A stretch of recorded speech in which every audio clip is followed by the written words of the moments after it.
امبارح نزلت صورة على صفحتي الشخصية وكتبت عليها: تم بحمد الله فتح مطبعة الشغل ال 3D الأولى والفريدة من نوعها. هخليك قدام نفسك تكلم نفسك وانت معانا. نفسك ما هو الشغل تتحول ليموز.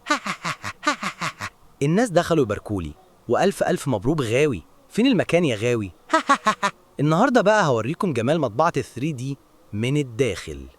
هتفتح المتصفح وتفتح جوجل ترانزليت وتكتب البرومت ده: 1/7 scale commercialized figure of the character in the illustration in a realistic style and environment. Place the figure on a computer disk using a circular transparent acrylic base without any text. On the computer screen, display the ZBrush. Next to the computer screen, place a Bandai toy packaging box printed with the original artwork titled أحمد الغاوي. تمام كده يا صديقي؟ تمام. بعد كده هتروح على موقع جوجل AI Studio، هتعمل تسجيل دخول بحساب جوجل عادي، هيفتح معاك بالشكل ده. على الشمال هتلاقي قائمة، دوس على كلمة Generate Media، دي فيها كل النماذج الجديدة اللي بتنزل من خلال جوجل. هتختار النموذج ده Try Nano Banana. بعد كده هتعمل لصق للجملة دي: 1/7 scale commercialized figure of the character in the illustration in a realistic style and environment. Place the figure on a computer disk using a circular transparent acrylic base without any text. ثم تختار صورة من جهازك، ويفضل تكون صورة فيها شخص بس في الفريم. بعد كده دوس على Run Control واستنى من 5 ل 10 دقايق. بعد ما يخلص هتنزل الصورة. لحد دلوقتي كده تمام؟ لو عاوز تحرك الصورة كمل معايا الفيديو. لو انت عارف موضوع تحريك الصور سيب الفيديو عند الدقيقة دي وكمل شغلك. دلوقتي هترجع لموقع جوجل جيميناي، بس لازم يكون عندك حساب مدفوع، وزي ما شايف هيعرفك بالنموذج الجديد Try Nano Banana اللي احنا لسه عاملين عليه الصور. بعد كده هترجع تاني لجوجل ترانزليت وتكتب النص ده: Two hands of a young Egyptian man with a whitish skin tone and very light hair gently pick up the figure in the frame and rotated slightly for inspection.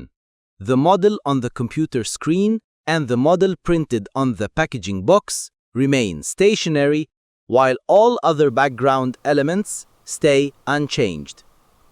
ركز بقى هنا، لازم تضغط على علامة الفيديو علشان ما يعملكش صورة بس.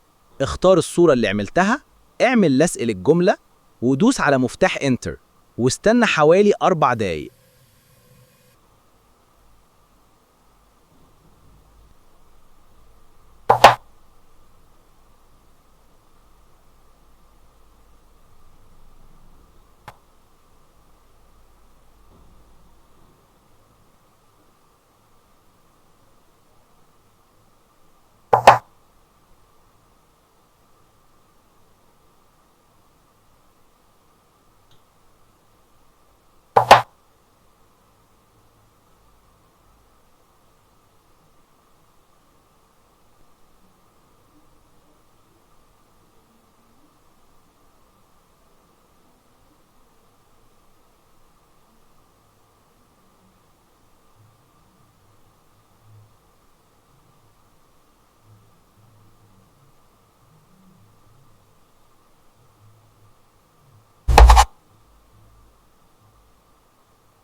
بعد ما خلصنا الشرح كله هنعمل تجربة سريعة تاني مع صور مختلفة عشان المعلومة تترسخ عندك.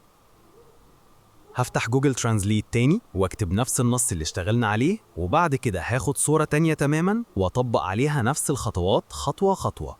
هوريك النتيجة قدامك في الفيديو بحيث تشوف الفرق بنفسك وتبقى متأكد ان الطريقة شغالة 100%.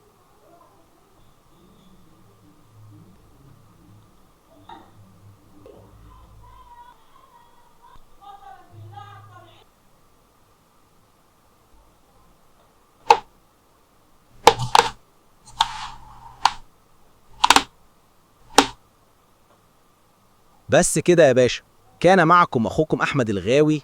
يلا سلام.